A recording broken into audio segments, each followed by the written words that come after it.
Welcome to Trial by Wine. We take a closer look at crimes that highlight how fascinating humans can be. Schmitty, Swanny and Clarkey visit crimes and run them through their jury of three, debating both sides of the case to agree an appropriate, if totally fictitious, sentence. Please be advised, Trial by Wine may include explicit or disturbing content and will include drunken rambling. Listener discretion is advised. All right, how are we? Very well, thank you. How are you guys? Yes, well, thank you. What's and news where with are you today? Today we are in Santiago in Chile. It's very lovely, nice and warm. We're Chile, short and t-shirts lovely. kind of weather.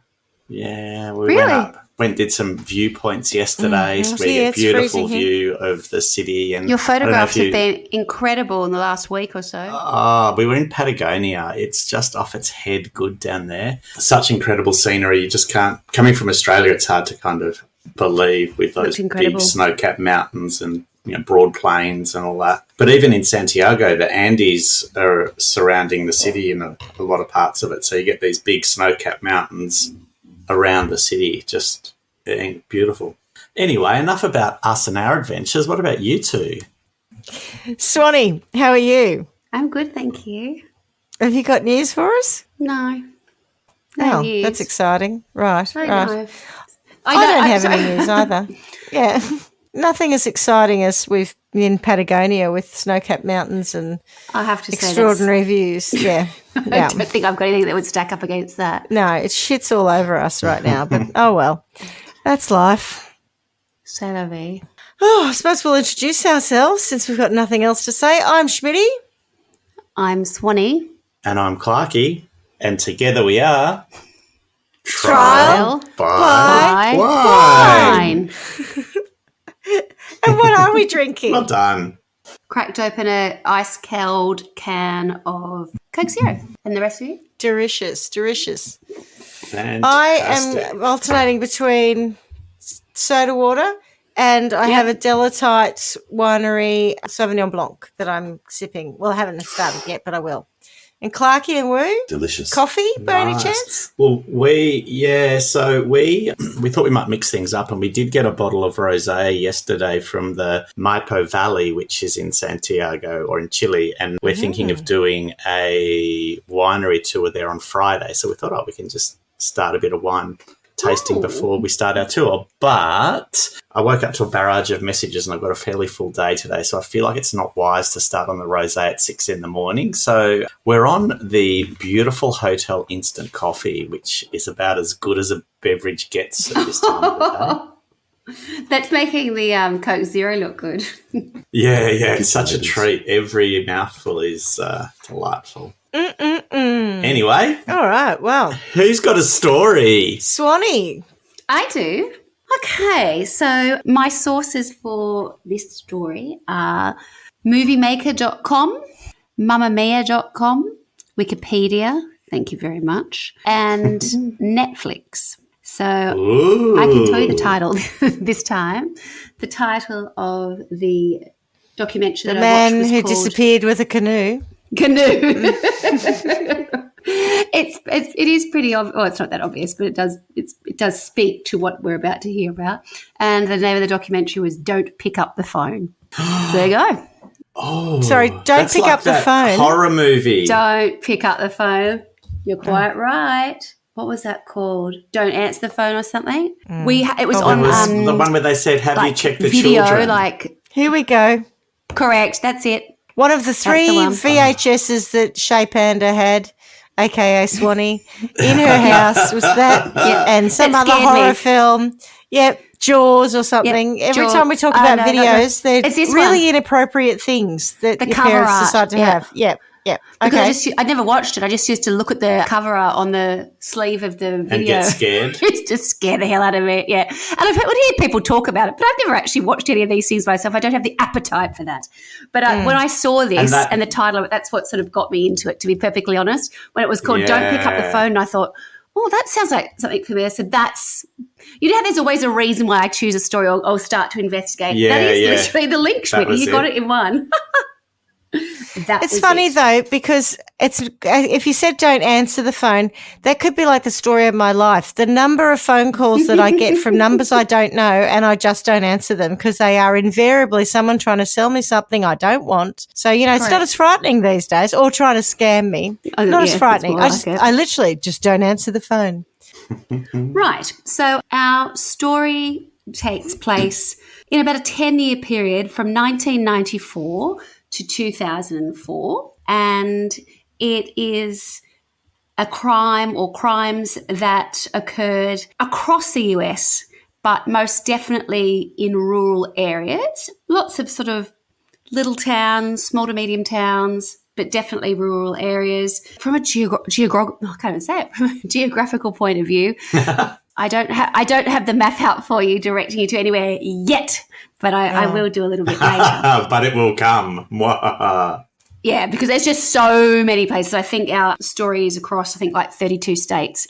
It was quite widespread. I'm going to start the story in April of 2004. So that's clearly the back end of the period that I was talking about. Yep. Yeah. So in April of 2004, April 9th actually, I'm going to take you to a McDonald's in a place called Mount Washington. And Mount Washington is actually in Kentucky, which I would never have guessed, but there you have it. There, during, I think it was sort of an afternoon shift, the phone rings and the assistant manager, a woman called Donna Summers. Yes, really, Donna Summers. No. She just serious? Oh, has she? I didn't know that she has. Are you sure? I think Donna Summers just died, I thought. Jesus. Anyway, keep going. It rings a bell. Trial by wine first with the latest. I don't know. I didn't know that she had, but she did. No, not her. Like the assistant manager, maybe, else. not the singer. Oh, yeah, in any minute now. Sorry. So Donna Summer picks up the phone. Yeah, so a call is made to a McDonald's in Mount Washington, Kentucky, and the assistant manager, Donna Summers, takes that call. Sorry, even more embarrassing. Actual Donna Summer died in 2012. I mean, I'm not laughing that she died. I'm laughing at the fact that we were like, I didn't know she died. Donna Summer, yeah. Oh, I didn't know. She died 11 years ago. Died May 17. Exactly. And we're going, oh, no, didn't she just die? Oh, she hasn't died, has she? Sorry, she has. Oh, sorry. I was about to call you out on needing to make an apology to her for calling her early death. Jesus. No, I called her late death. I gave her an extra 11 years. Sorry. All right. Donna has taken the call in the office, and there is a man that has identified himself as a policeman, Officer Scott, has called her and then proceeds to give Donna Summers a vague description of a slightly built young white woman with blonde hair who has been suspected of theft within that McDonald's. And then the officer goes on to say to her, I think we've had a call. We've had a call, and I believe that one of your staff members there's been a robbery and they've taken money from a customer. So with the description of the slight hair. From a customer? Yeah. So the slightly built young white woman that he's referring to, Donna Summers believes that it fits the description of one of her team members called Louise Ogborn. Louise is 18 years old, and she's currently on duty at the restaurant at that very time. The police... But it was Suzanne Summers who died recently, sorry. Yes, Suzanne yes, Suzanne Summers died yesterday. Sorry, yeah, you're right. Yes. I know what you're talking about. Geez. All right, we're with it. Yep. Is she related to Anne Summers? No pun intended. This is very confusing. No, I don't think so. A policeman has spoken to the assistant manager and said one of your staff members is suspected of theft, and then that police officer, who's identified himself as Officer Scott, demands that this girl be searched at the restaurant because there are no officers available at that moment to handle such a minor matter. So they bring Louise Ogborn into the back office, and at that point... And so she's the girl who matches vaguely that vaguest of vague descriptions. Correct, yep. And they bring her... the only slight white blonde girl there. Yeah. Mm. So she's brought into the back office, and at that point they say to her, look, we've got the police on the phone. They think that there's, they're saying that someone has suggested that you've committed a crime and that you have stolen something. They're telling us that, we're going to have to do a search. So she's brought into the office. She's ordered to remove her shoes to start with. And then they, bit by bit, she's taking directions from the police officer. And he's then asked her to take all of Louise's clothes off and put them in a bag. And they then must be taken out to her car and locked in her car. What? So this 18-year-old girl is now naked in the office of the McDonald's. This is the old white coat They thing, give isn't her it? Someone in an Are you authority. serious? They give her an apron. Yeah, to partially cover herself. And what is quite remarkable about this is that the entire thing is filmed because there's a security camera on Louise Ogborn the whole time because it's in an office which probably has a safe or whatever else in there. Yeah. So the entire interaction where you see Donna Summers take the call, you see her bring Louise in, you start to see her bit by bit take her, have her take her clothes off. She's putting them in a bag. They cover, there's like like in fast food restaurants, there seems to be like a glass. There's like a door with like a glass panel so you can see what's going on. They cover that with a garbage bag pull a blind for down on her that. discretion. Yeah, that kind of thing so they can't see it. They do that, to protect her. That's what the police officer has told Louise Summers to do, so she's done that. And then there was also another assistant manager who was present at the time, Kim Dockery. Dockery believes she was there as a witness to the search. So she was there for a short period of time. When I say short, not like 2 minutes short, an hour short. Why did they have to put the clothes in the car? We'll get to that. That's a very good question. Oh, okay. We'll get to that. So after Right. 1 hour, Kim Dockery try to be leaves, patient. and Summers says, But also, I'm pretty sure it's pretty unusual to ask someone to do a strip search in a work office. Like, even if this person was stealing from you 100%, and they dude. were going to be They take the- searced, they do it back at the police station. maybe They not don't at some do of the it- advertising agencies I worked with back in the day, but after bar night, I think it's a little bit different, right? But also, now that you're True. naked, we're going to take your clothes out to the car and give you an apron. What? That's what's really important. Well, by the way, whose car was it? It was her car. Yep, that makes no sense, right? Why would you take all her clothes off her, then take the No clothes sense. away from her and then put them in her car? Put them in her car where she can drive away with them. All Way right, late. okay. Correct. Yeah, exactly. So that she's going to get her clothes back. So at this point, the assistant manager has gone back, and then after a little bit longer, Donna Summers tells the police officer that she's needed to work at the restaurant counter. They're coming up to their busiest sort of rush hour. I think it's like evening, dinner time kind of thing. So the police officer then tells Summers to bring in someone whom she trusts to assist with the investigation. So first of all, she asked Jason Bradley, one of the restaurant's cooks, to watch Louise Ogborn. When Jason Bradley comes in, For what? when he asks to keep an eye on this girl, because remember they've told her Because that and Suzanne Summers is outside. she's got to has get back work. to the counter. She's She's got got to work. No, they weren't sending Louise out to work naked in an apron, which is actually what I thought you were saying at first. Look, policeman, I know she's probably stolen from us, but we're very busy. Can we just get her out the front serving fries? Yeah, exactly in right. nothing but That's- an apron. Don't mind. And we'll surveil Don't her mind while what's she's going on doing out the that, back. so it'll be fine. It makes sense that the cook's keeping an eye on her from there, but yeah. And anyway, Yeah. if they're busy, how come he can be spared? He's supposed to be cooking the burgers. Well, he's not Anyway. having any of it. So Bradley the cook, The cook. Nice buns. he gets out there and he's given the phone, right? Because all the instructions are coming through from the police officer who's very calm, very professional. Is it an knows what alleged he's doing, trying police to keep it- officer?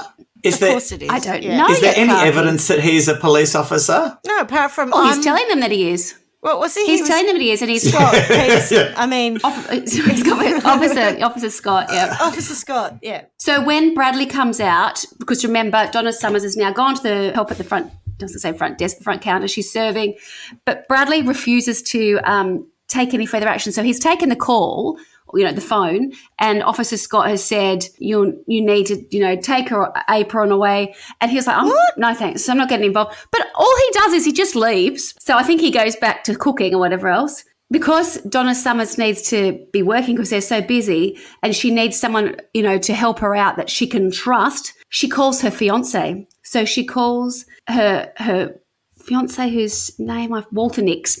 Walter Nix, and he arrives at the restaurant. He wasn't there. He arrives to help her out.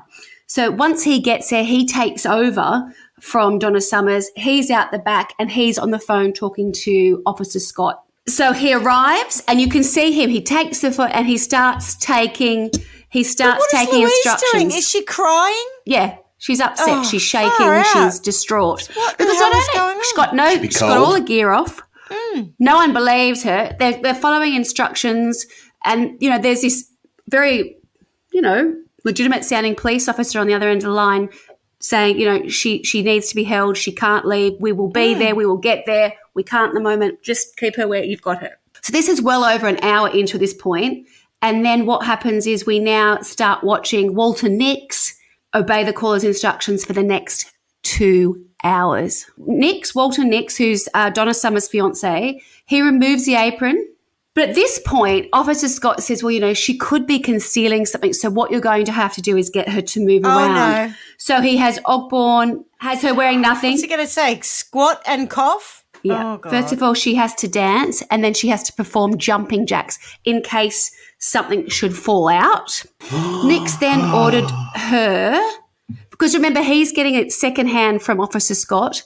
Yeah. Nix then ordered her to insert her fingers into her vagina and expose it to him as part of the search. I didn't. That's exactly how it works. Yeah, right. Yeah, he also ordered her to sit on his lap, moron. and she had to kiss him because there was a chance that they would be able to smell if she'd been drinking alcohol. So these are all the things that he's being told and reasons why he would do this. You have to come and say, I need to know if you smell of alcohol. Kiss me. So this poor girl is He's an idiot. A mess, but she's doing what she told. Yeah, no shit. When she refused to do some of their stuff, he then has her on all fours where he's spanking her until she promises to do what she'd been asked. This is like some bizarre porn film that they've tapped into the CCTV or something. Yeah. The caller actually also spoke to Louise Ogborn and demanded that she do what she was told or face worse punishment. So she could hear a lot of the stuff as well. It's not like, do you know what I mean? She was also under the impression that it was a policeman saying this. She was terrified. Yeah, exactly. What could be worse than this? This is bad enough, right? Recalling the incident later, Louise Ogborn said, I was scared for my life. And I mean, of course she would have been. After Louise Ogborn had been in the office for 2.5 hours, she was ordered to perform oral sex on Walter Nix. Surely by this time someone might say, hang on a minute. Yeah. Oh, no. Donna Summers returned to the office periodically. And during these times, Ogborn was instructed by the caller to cover herself with the apron. You need to tell her to give you oral sex. You don't go along with that. Yeah, that makes sense. That's got a lot to do with this investigation. This is ridiculous. Finally, after we're now at 2.5 hours, the caller, after the oral sex, permits Walter Nix to leave on the condition that Summers would find someone to replace him. After Nix left, he called a friend and told them, I have done something terribly bad. With Nix having left and short on staff due to it being dinner time, which I mentioned before, the dinner time rush, Summers needed somebody else to replace Walter Nix. She spotted Thomas Sims, the restaurant's maintenance man, who had stopped by the restaurant for dessert. Oh, God. She told Sims to go into the office and watch Louise Ogborn. Thankfully, Sims, however, refused to go along with any of the caller's demands. At this point, Summers became suspicious and she decided to call a higher-level manager. Oh, my God. 3 hours later. What? Whom the caller had apparently mentioned earlier and said that he had been speaking to her on another line. So Donna Summers calls her boss and she discovers that she had been sleeping and had not spoken to any police officer. Yeah. It's at this point she realises that the call had been fraudulent. The caller then abruptly ends the call. An employee immediately dials, I think it's it says *69, so that must be what it was in the US to at the get time. their number, yeah. Yeah, before another call could ring in, thus obtain the number of the caller's telephone. Summers was now hysterical and began apologising. Louise Ogborn, shivering and wrapped in a blanket. Yeah. Was wrapped in a blanket and was released from the office after 3.5 hours. Oh, my God. The police were called to the restaurant. They arrested Walter Nix, on a charge of sexual assault and began an investigation to find the perpetrator of the scam call. The entire incident is recorded, as I said, in surveillance camera in the office. What's really important watching the surveillance is how this goes on over a long period of time. I think, it's one thing to hear how utterly ridiculous this sounds. You think, oh my God, who would fall for this or whatever else? But over time and the way that Louise is kind of nearly involved as well, it is people totally buying into what is being asked of them to do because they think it's somebody who they need to be fearful of, or authority or the power of the person on the other end of the phone. They truly believe it. About it. Yeah, we talked about it in, I can't remember, it was some other episode where we were talking about when you have people who, like the white coat. Oh, yeah, it was the Swedish, not Swedish, the Reykjavik story about the 6 who confessed crimes that they didn't do. Yes. And it's just about that kind of the 3 hours, the leading up to the blackmailing and this idea of an authoritative figure. People will do all sorts of terrible things to one another when they think that someone else they're in charge, and they'll just obfuscate responsibility. Yeah, I mean, there's loads of after trials and research that's been done into it. And in the documentary, they talk about it. So, it's this idea that people are fearful of doing the wrong thing or, not listening to what they do. And that's one of the key reasons that they talk about it happening in a rural area is because they think that people in a rural area might be more open to... More susceptible to authority. To the authority, yeah. What happened to Donna Summers? Oh, we'll come on to that. We're going to park that. She died in 2011, Schmitty. All right. 2012, May 17th, I believe. 2012, sorry. Isn't that sad? 11 Looking years for ago. some hot stuff. But Suzanne Summers, however, died yesterday at age 76. Yes. Right. So yes, I did say this time I know it's for real. I think that's the theme song for this show. Okay, so that evening, the local law enforcement arrive and... The real ones? Yeah, and what this won't sound real, but the chap's name is, I believe it's Buddy Stump, is the local. Yeah, I know. But what's really sad is he knew Louise, so he didn't realise that at first. And when he gets there, he looks at her and he's like, "Oh, Louise." He said, "I knew her parents." He said, "It became very personal for me at that point, and I was going to find out who the hell this Officer Scott was." Well, so I don't think he was part of the constabulary, but anyway. No, perhaps not. So as a first point of call, Buddy Stump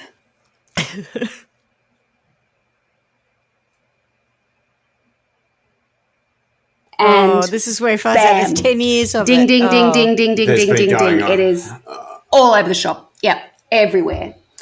So what I'm going to do now is I'm going to tell you a couple of other incidents. There are so many, but I'll just give you a bit of an idea of what was going on around the country before the Mount Washington, Kentucky incident, which is the one that I've told you, and which is the one where it really started, the investigation. And as I said, pretty much most of them were videoed because a lot of the stuff had surveillance footage, but that one was just from start to finish, the whole thing plays out. You can tell exactly what's happened. So it was, instrumental in seeing how these incidents would have played out in other places. And remember, the way technology works, 10 years is a big period of time, right? The difference between 94 and 2004, the way we take calls, what we think of as scam call now, how we're so much more aware of what's going on. Even the way this would have been communicated, how would people have become aware of it? There is a way, but we'll get onto that. But it's not like people were looking at it potentially, like on Facebook or getting their information from social media. That's not the case, right? Each little rural place is probably very independent. There were numerous incidents prior to the Mount Washington incident in 2004, but there was always a pattern that the fraudulent call would go to a fast food joint. So whether it be, McDonald's, there were Taco Bells, there were a couple that I hadn't heard of, but lots of McDonald's, basically. As I said, the majority were done to fast food chains, but some actually were done to grocery stores and video rental stores.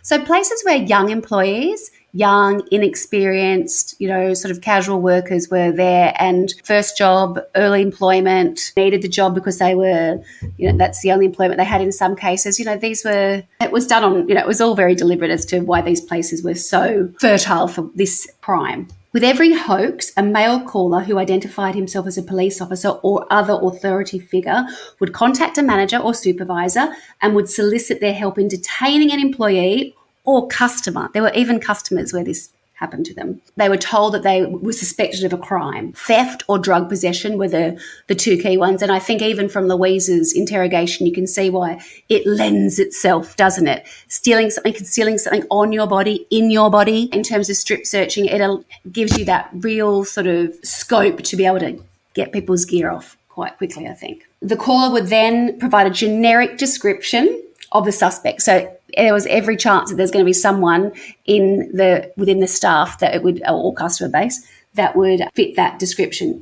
Typically a young female employee, but a few victims had been male or older. The manager would recognise, and then he would ask the manager to search that suspected person. The task would initially start as strip searches before gradually becoming more invasive and sexual in nature as the investigation continued. Eventually, the caller would have groomed the manager to the point where he could do almost anything asked by the caller: spanking, kissing, inappropriate touching, oral sex, even sexual assault and rape. Many of the incidents would last for hours before either the participants of the search realised the call is a hoax or by intervention from a bystander. So here are some of the other sort of hoaxes. On December 16 in 1999 in Blackfoot, Idaho, a 16-year-old female server working at a local pizza parlour was taken to the manager's office after a phone call made by an individual identifying as Officer Davis for the Blackfoot Police Department, accused an employee of stealing a woman's purse with a $50 bill in it earlier that evening. The caller convinced the manager to strip search the employee and to provide detailed descriptions of her naked body, including her breasts and genitalia. The incident ended when a 22-year-old male colleague of the victim came into the room and intervened, with the male employee confronting the officer on the phone before the caller hung up. On November 30, 2000, a female McDonald's manager in Litchfield, Kentucky, undressed herself in the presence of a customer. The caller had convinced her that the customer was a suspected sex offender and that the manager, serving as bait, would enable undercover police officers to arrest him. Is this bloke a Jedi Knight and he does these hand waves to Mind convince games. people to do what he says? I can't believe people would do that. It's the power of perceived authority. Yes. Kind of, but... No, it is. It is. Remember I talked about the white coat thing? I understand exactly what you're saying, but people? Yeah, they do. it's a random person ringing up saying, get someone naked. I'm trying to think what it would take. Because I'm telling you I'm a police for me, person. as a manager of people, to do that. I cannot imagine me going, yeah, okay, what we've got to do is get you naked now because... maybe I'd detain someone. Hey, we're going to have to go down to the police station so that we can do this. Yeah. But not... Yeah, but I'm not going to ask you to take your pants off and flash your gash at me. No, thank you. Oh, shit. But that's what I'm saying. I don't understand. You guys both need to be doing lots of management. You should be doing lots of courses on this. How to avoid strip searching and doing cavity searching. Yeah. Oh, God, we needed that training because otherwise I'm so susceptible. No, I do not. That's someone else's job. In February 2003, a phone call was made to a McDonald's in Hinesville, Georgia. The female manager, who believed she was speaking to a police officer who was with the director of operations for the restaurant's upper management. That would scare the hell out of you, right? Yeah, if it was McDonald's, they'd be like, yeah. Took a female employee into the women's bathroom and strip searched her. She also brought in a 55-year-old male janitor who conducted a body cavity search of the woman to uncover hidden drugs. What? The cavity search Why would the janitor entailed... be doing... Why would anyone be doing that? But this is... Oh, no, yuck. There are, I believe, over 100 calls were logged in terms of similar types of crimes in 32 states. Jesus. So it was absolutely prolific. And at the time that Buddy Stump became involved in Mount Washington, Kentucky, he starts doing a bit of research and he finds that there's another man in Massachusetts who's also been on the job for a while trying to find out who is this caller.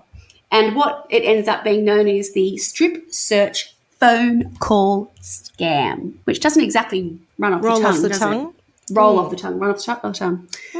Right, so back to April 2004. So we know all of these calls have been going on for about 10 years, and then we know Louise Ogborn on April 9th, 2004 is when Buddy gets involved.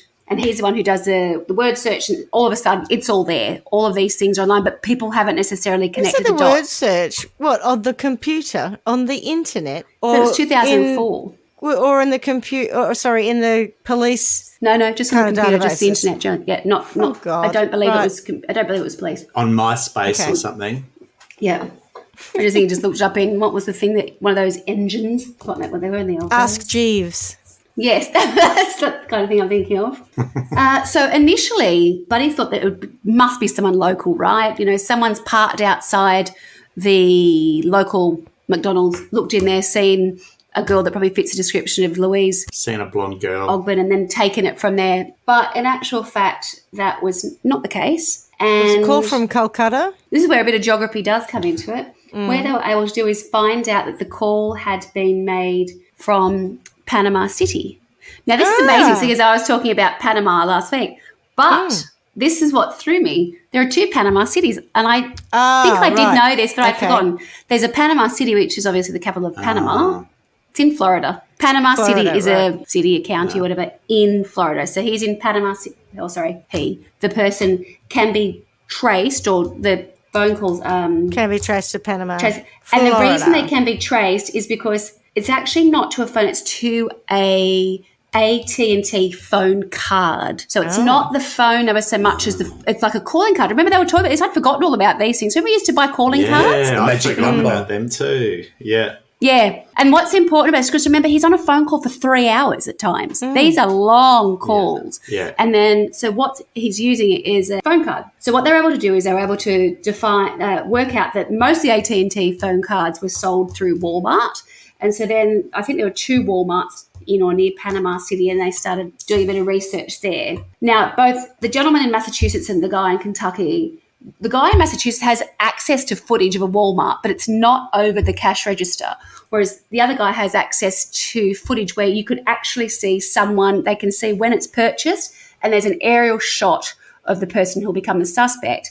And they're like, right, got him. That's what he looks like. Then they're able to go to the other footage and say, right, we can't find the footage. There's nothing over the cash register, but can we find this person in the car park or the city? And they're able to do that. So they end up with like a long shot and then an overhead shot of the person that they believe is responsible for purchasing these AT&T phone cards. Yeah. And it's through that Walmart footage that they're able to do that. What they find is in the long shot where he's coming into one of the stores, they can see what it looks like. His hair slicked back, got dark glasses and whatever. But he has trousers on that have what you'd call a braid down the side.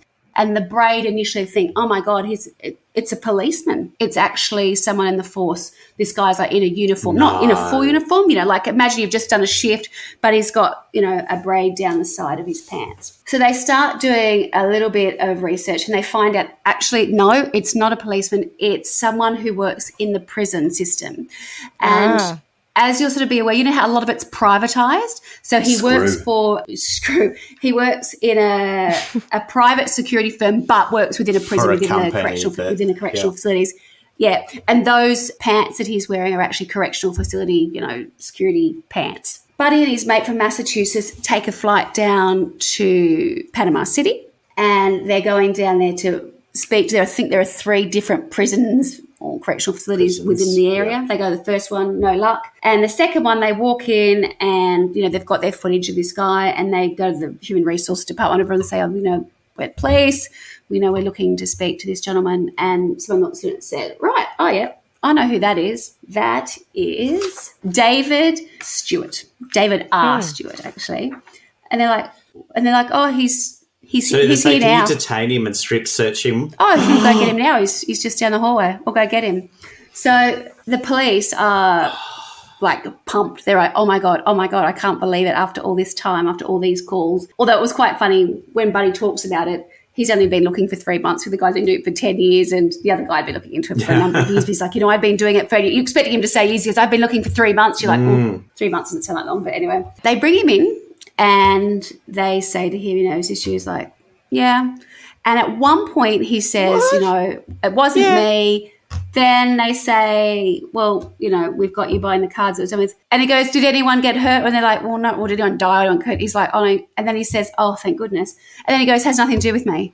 And they're like, what do you mean? He's like, it's not me. It's got nothing to do with me anyway. So he denies it. So they then get a warrant to go and have a look at his abode, which he lives in it's sort of described as, it's a very rundown area with sort of trailer homes, not a trailer park per se, but really they say that people who live there don't really have a lot to do with anyone else. You kind of want to be there and keep to yourself. But it says that and I don't know that they were there, this is where I get a bit confused, but he was a married father of 5. But when they went to look at the house, what they found out was that he was totally police obsessed. He had applications for police forces. He had applied for police forces in his application force. Well, everywhere, they've done it numerous times. He had hundreds of policing magazines. He had uniforms and other sort of policing paraphernalia, guns, you name it, anything that was about police power. You can imagine just the kind of guy you'd want looking after you, right? If you needed a police officer. Thank God he wasn't. And as Buddy says, he was looking for the smoking gun, and they did find the prepaid phone calling card. So they were super, super excited, and they were just trying to hope that it could be linked to the calls of either out of Mount Washington and also the other investigator who was coming in from Massachusetts. But then things take a bit of a turn, not necessarily for the worse, but, surprisingly, nobody seems to want to charge him. So these police officers saying, right, well, we've got the car, but everyone's sort of like, well, what are you going to get him on? He hasn't raped anybody. What's he done, really? You're saying he's made some phone calls. So it was quite tricky at that point to get a warrant to extradite him to Kentucky. But as Buddy says, his ass is mine, and honey, pack my bags. We're going to bring him from Florida back to Kentucky. And Honey, pack my bags. Get an extradition. Hold my beer. I'm off to extradite this guy. Yeah. That's the follow-up movie to Honey, I Shrunk the Kids. They do bring him back to the county jail in Kentucky. But at that point, as Buddy says, that's when you got a big dog defense attorney, and then things get a little bit shaky after that. So the attorney is contacted by David Stewart's brother, and he's like, right, well, it'd be very difficult to sexually assault somebody on the phone. I'm happy to take this case. This is bullshit. Yeah, so initially the bail was set for $500,000, which is super high. That is a high bail. And as he said, he didn't have a speeding ticket, nothing, no history, nothing. And so they've obviously done that because they thought he'd be a flight risk, and being so far away from home in Florida if he was released. They then lower it to $100,000, and he is released. He gets out on bail, and he's gone.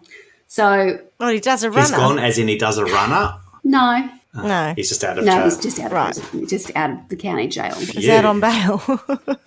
Yeah. So what then happens is it all gets a little bit disappointing, really. Well, it depends. It depends if you think disappointing is someone doesn't go to jail.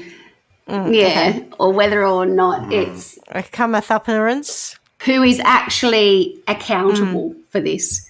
Because at that point when he's in Kentucky, he could have been potentially looking at 15 years in prison because they charged him for impersonating a police officer and also solicitation of sodomy. And that was the one with Walter Nix. What? Solicitation of sodomy.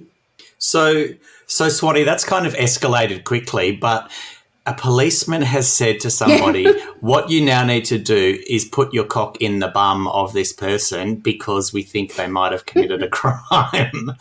And the person's gone, oh, okay, yeah, that makes sense. We want you to look for the $50 note with your dick up their bottom. Well, yeah. One of the things that they had people and the do. only way to detect it is with your penis. People lick other people looking for traces looking of drugs. To see if they would turn green for drug residue. But they said if they put their hands on them and they were sweating, or they did, if they touched their bits. I mean, I'm laughing, but I'm horrified It's so far-fetched, the shit they were did.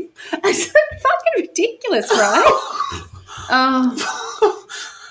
I mean, to turn around and say, did anyone get hurt? Did anyone die? If you literally were the person that encouraged a man to assault this young girl for whatever purpose, yes, someone got hurt.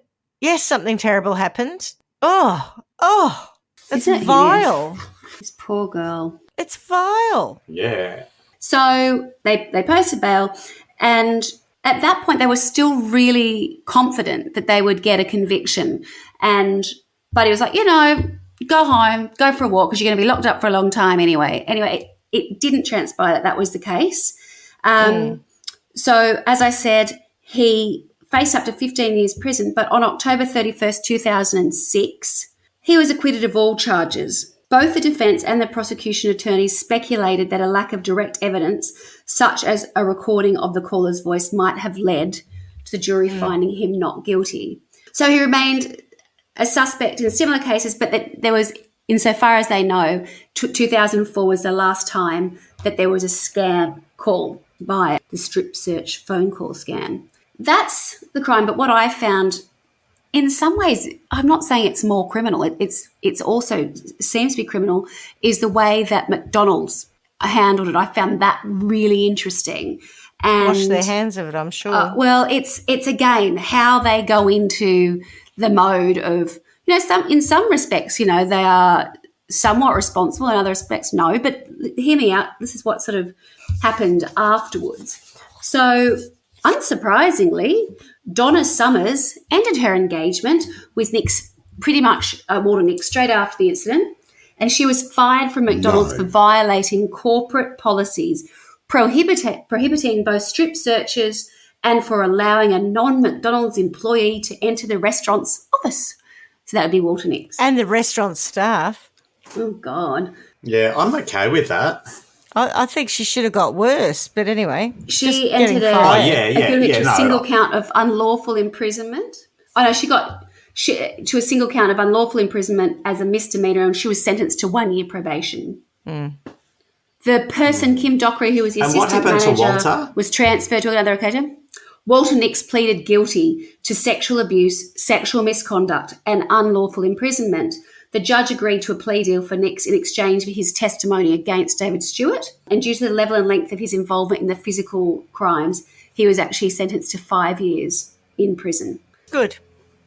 I also saw another gentleman who actually did time. Interviewed, and I Sounds can't like he did, yeah. find much about this because it was actually the documentary, but I don't have it I can't find it in writing. But it was, a man was interviewed who kind of did some stuff like Walter Nix. And he worked, again, for one of these chains that I don't recognise. It must be like a really small sort of US-based one. And took the call, took a girl in. And the accidental rapist. Yeah, accidentally raped her, went home, felt terrible, ended up arrested the next day. But he said it had totally destroyed his life. He said, I've lost most of our friends. He said, really the only people that believe me are my family. And again, he also he got like a small sentence, I think, based on what he'd done. And he was, he was very honest about what had happened. He said exactly what he had done.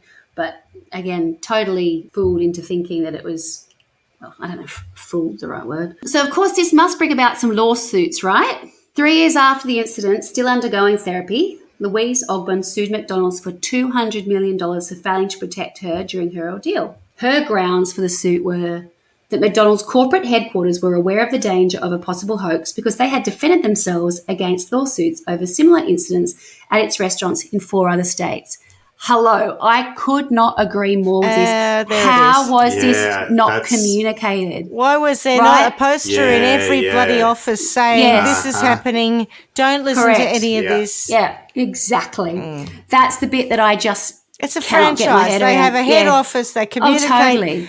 Promotions and deals to every franchise every 5 minutes. Yes. Why can't you say, FYI, we've got a problem If someone's here. asking you to put your fingers inside someone, maybe don't. Yeah, this could be a bit of a red flag. If someone's asking you to do jumping jacks in the nude. That's great. And they also said that McDonald's had been subjected to similar hoaxes at least 2 years before the Mount Washington incident, and they had not taken appropriate action as directed by their own chief of security, as he had outlined in his memo to McDonald's upper management. So it was on record. He'd said what they needed to do. It was not news. So when this happened to Louise, that was people were already aware of this stuff up 2 years. You had plenty of opportunity. Yep. Donna Summers also sued McDonald's, asking for $50 million for failing to warn her about the previous hoaxes. Fair enough. McDonald's based its defence on 4 points. 1. Summers deviated from the company's management manual, which prohibits strip searches, and therefore McDonald's should not be held responsible for any action of Summers outside the scope of her employment. 2. Workers' compensation law prohibited employees from suing their employer. 3. Walter Nix, who actually performed the acts, was not a McDonald's employee. And 4, the victim did not remove herself from the situation. How could Contrary she if she... to common sense. That Now, doesn't I've work. seen this. This is Louise Ogborn, and I've seen her on the, when you're being examined. Interviewed? Cross-examined. Oh, yeah. No.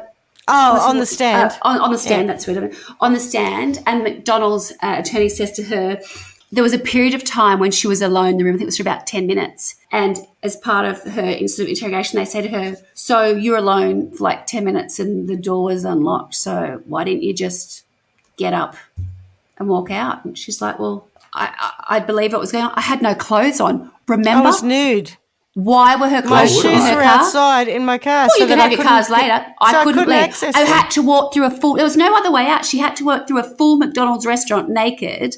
But I don't even think she thought that was an option at that point. I think she was just, what are you going to do? Get up and go, I've just been raped at work in the back, office. I don't think people would necessarily believe it. But what are you up to? Why you got your gear off? Like, I can't even imagine what would be going through her head. No. But they actually said that to her on the stand, which I just think is so unfair. Okay, yeah. Okay, so the civil Do we trial have a name for the McDonald's lawyer? No. Just so that when we get to sentencing, I've got someone to...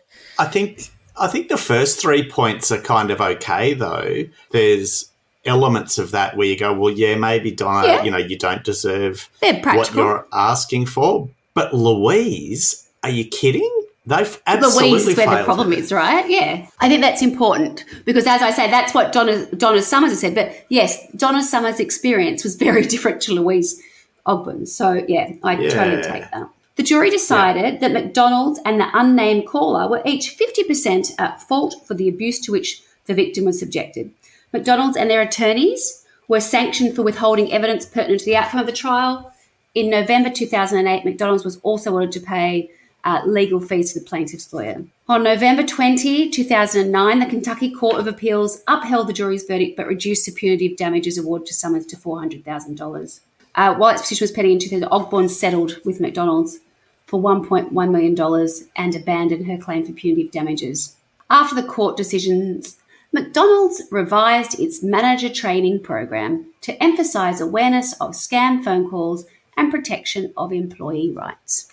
Why was that done after that? Just on a final note, there are a number of places that this story has cropped up. One is a film called Compliance, and it's a somewhat fictitious version of events, but the reason the movie came to be is because the director is a gentleman called Craig Zobel, and apparently it played like Sundance Film Festival, and someone got up and said, oh, this is crap. But then other people got up and started cheering, saying every young person in a job should actually be exposed and see it.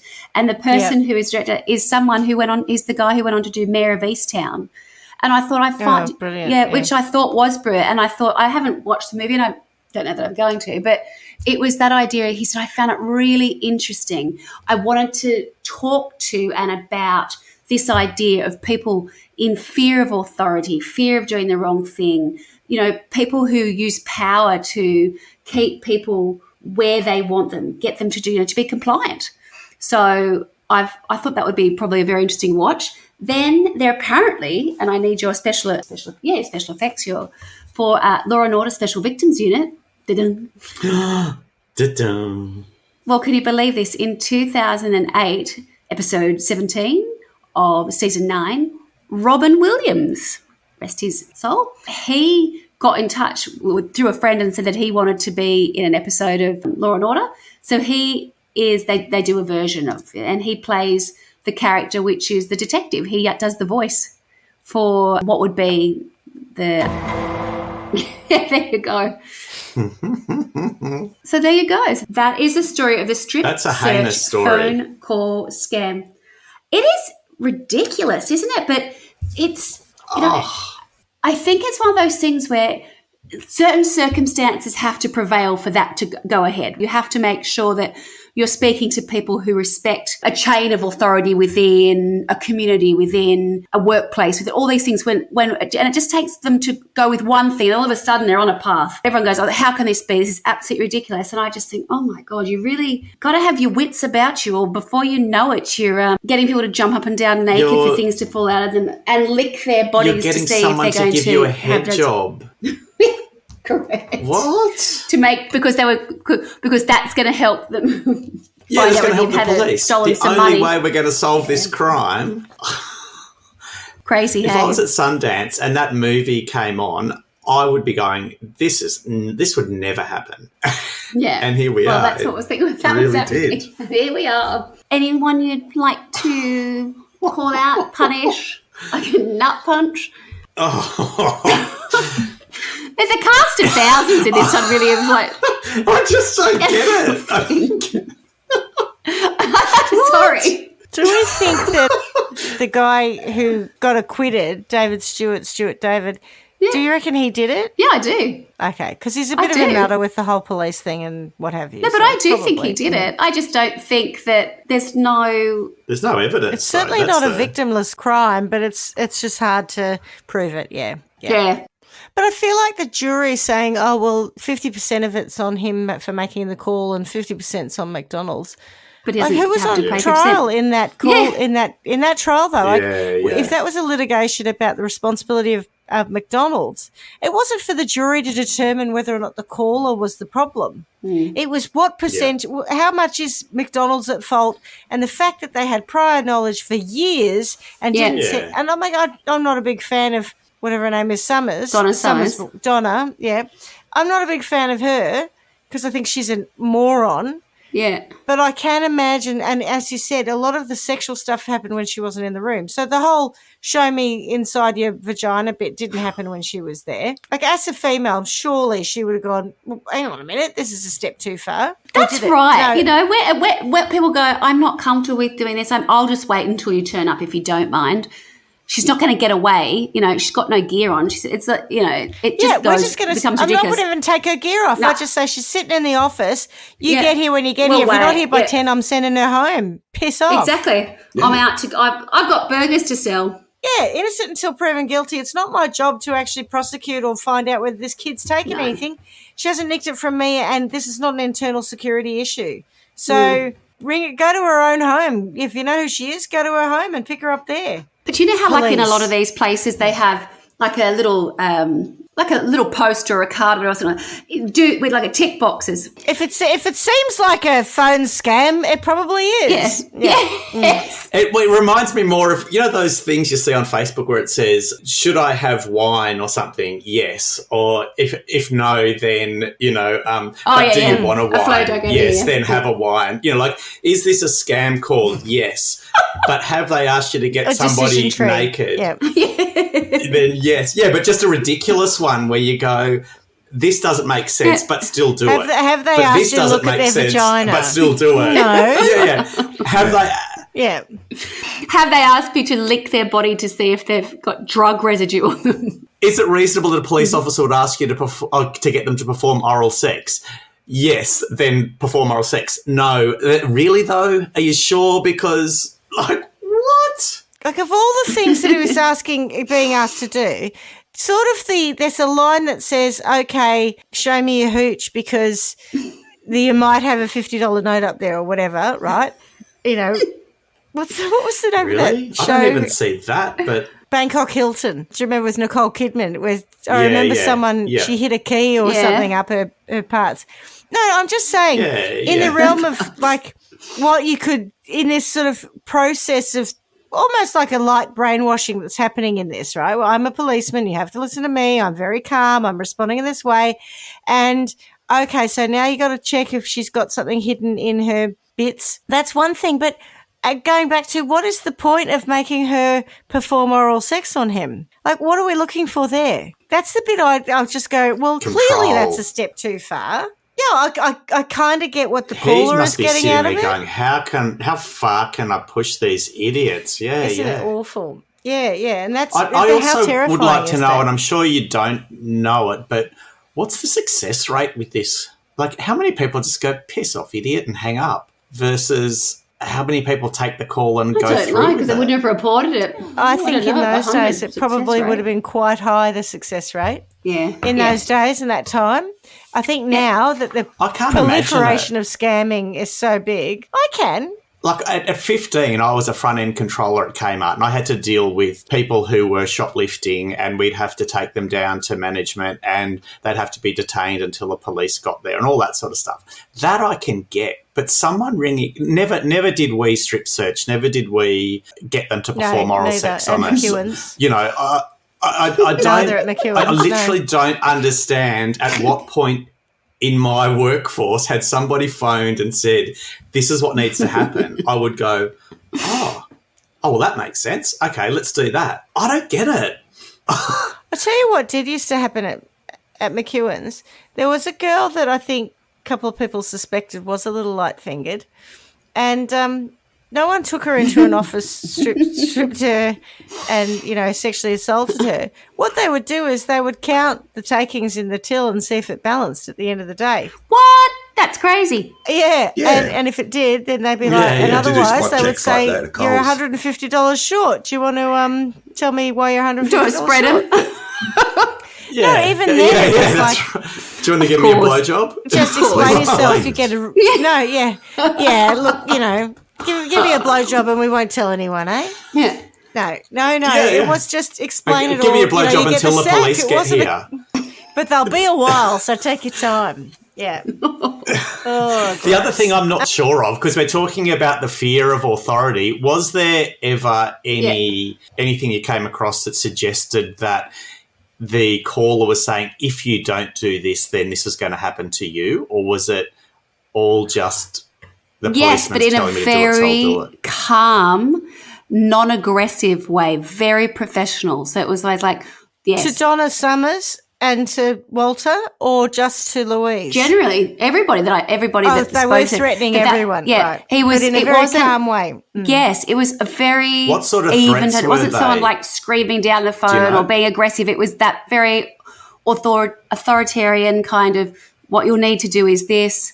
I now need you to do that. He had apparently an answer thing. And in some instances where they spoke to the victim as well, the victim could hear. So the victim was also part of understanding why it had to happen that way. So for Walter, if he says, and if at any point does someone say, no, that's unreasonable, I'm not going to do that, does he then say, if you don't do that, you will go to jail? Or, is there any of that kind of direct threat? Or is it literally just that he's coercive and they go...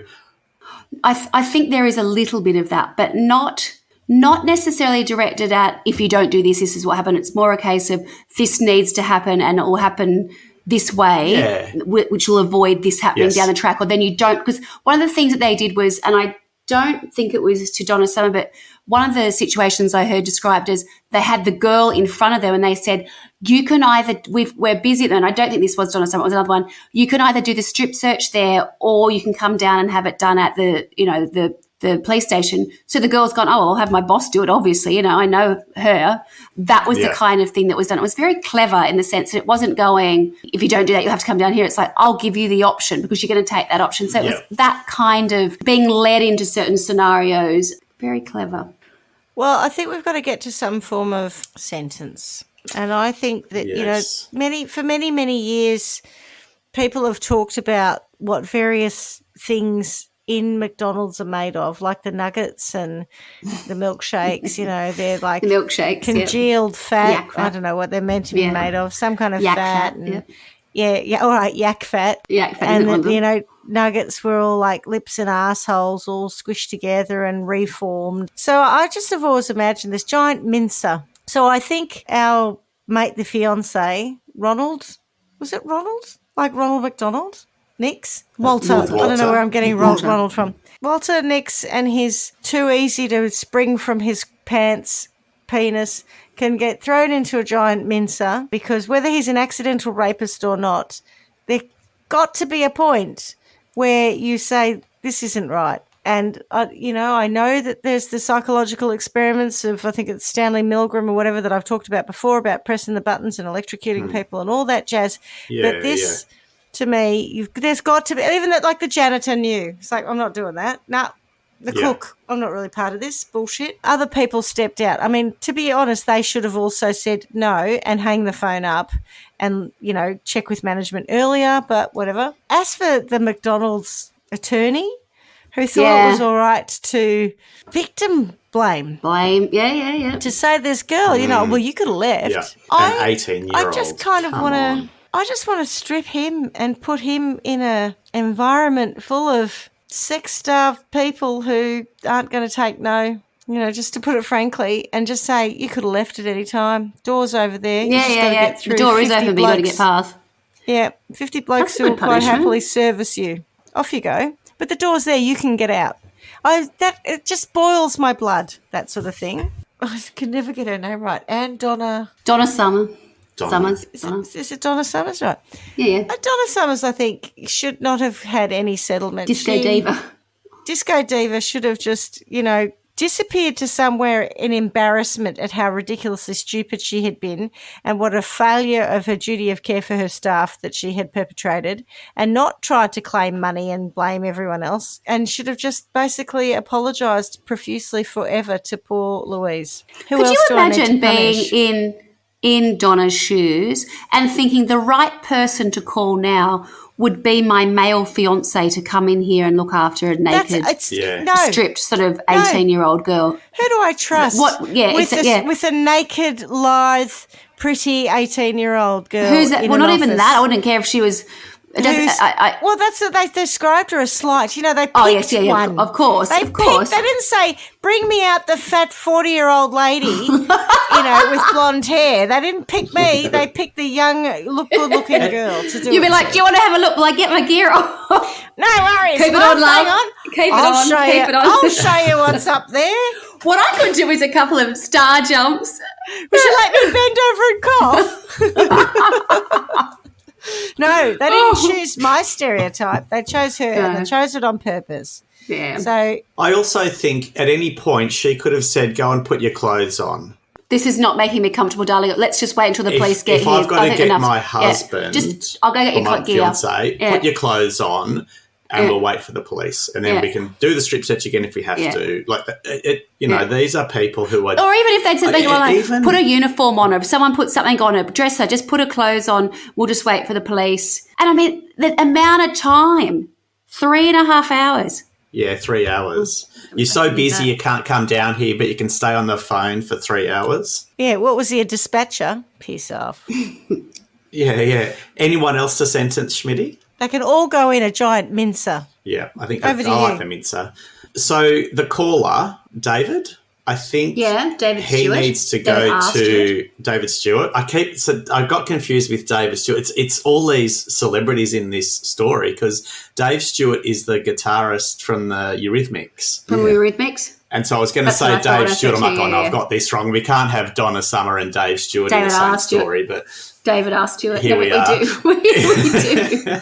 But so he, I think, needs to go to Shawshank. And do you remember the sisters in Shawshank who were the blokes that used to try to rape Andy Dufresne all the time? I want him to be a prisoner but I can't remember any of it. Shawshank and be the victim of the sisters, because then he can get a little bit of what he's making happen to other people. So that's my sentence for him. I don't think they tried to rape Andy Dufresne all the time. I think they successfully raped him all the time. They absolutely did, yes, but they tried a lot more than they succeeded. And it was horrific. But, I'm a bit on the same page with that. And with the McDonald's attorney. Yeah, he can go there too. Yeah, I'm happy for you to chuck him in there with that as well. So Donna, I think someone, as a manager, you generally have to have a level of care and empathy for your employees. And to just go, you know what, somebody's phoned and said that she might have stolen something, therefore I'm going to get her naked. I'm going to keep her naked for 3 hours on my watch, blah, blah, blah. I just go, what are you talking about? Happy to work with you, but we're going to have to do this in a way that is reasonable, So I think she is completely devoid of that kind of care that you should have for your employees. And the fact that she got $400,000 from McDonald's, I mean, Louise is the victim. give the money to Louise. Don't try to profit from what's happened to someone else, because sure, you lost your job, and you bloody well should have, because you were almost complicit in a crime, really. Walter in his 5 years, I mean, he can probably get a little bit of sister action as well. Maybe he goes to Shawshank. It's just such a messed up case. Anyone else we should sentence? There's not much more that I can there's not much more that I can add, because I think that if I was going to focus on, given the information that I've presented, because, there's so much more that I just simply don't have the detail on. At the very heart of it for me is this idea that when people lose sight of other people being people, you know what I mean? Like an employee, a friend, a young person who works for you, at what point does your moral compass click in and you go, oh, God, that doesn't feel right. I have to do what's right. Not what I'm being told. That scares me terribly, this idea that, I was told this, so I'm going to violate you like this. And you're becoming, not human. I just can't really. And how easy it is. Yes, and that's exactly right. It took a phone call, not even someone standing in front of you in an authoritative position, but someone on a phone, a voice saying that to you, one single person. It's not even like you were in a peer situation. I don't know. I think that there has to be something sort of said for David R. Stewart, because to me it feels very clear that he was the person who was responsible for the calls. Everything, all roads led to him in terms of purchasing the cards, being able to be identified, people knowing where he was, the card being there, the obsession with the police. All of the things fit together very nicely. And then there's not a great deal that they do to talk about him. So I feel like of all the people, I feel like I know more about the victims than I know about, him as the perpetrator. So I'd like to know more about him than I do, but surely there has to be something about him and his desire for power and authority and to make people do things that he wants, that, surely the, punishment for him would have to be the reverse of that, where he was in a situation probably with police officers, to be honest, who just, I don't know, thought he was less than nothing. And well, you got to be careful, because that's what Ed Kemper was, and he turned out to be a serial killer. So It's a fine line. Let's just put him in a box. Then he can't be a serial killer and he can't do anything. And no phones for him. No phone for you. No phone. Yes. No. So there we go. That is I'm surprised there's not a TED Talk on that episode. Wow. All right, Swanny. Well, that was extraordinary. But, as always, you do bring us some of the weirdest stories ever. So thank you again for another one. My pleasure. Well played, Swanny. Thank you. As we say every week, miss you already. Ciao. Ta-ta. Bye-bye. Ciao. Thanks for listening to Trial by Wine. You can contact us at trialbywine@gmail.com. Please rate, review and subscribe to Trial by Wine on Apple Podcasts or wherever you get your podcasts. If you'd like to support us, you can become a patron at www.patreon.com, Trial by Wine. Or visit our website, www.trialbywine.com, to donate to us. Your support will help us cover many more cases and apply wacky sentences. We really appreciate you listening and hope you tell everyone about us. Our cover art is by John Christo and music is by Beauchamp from pixabay.com.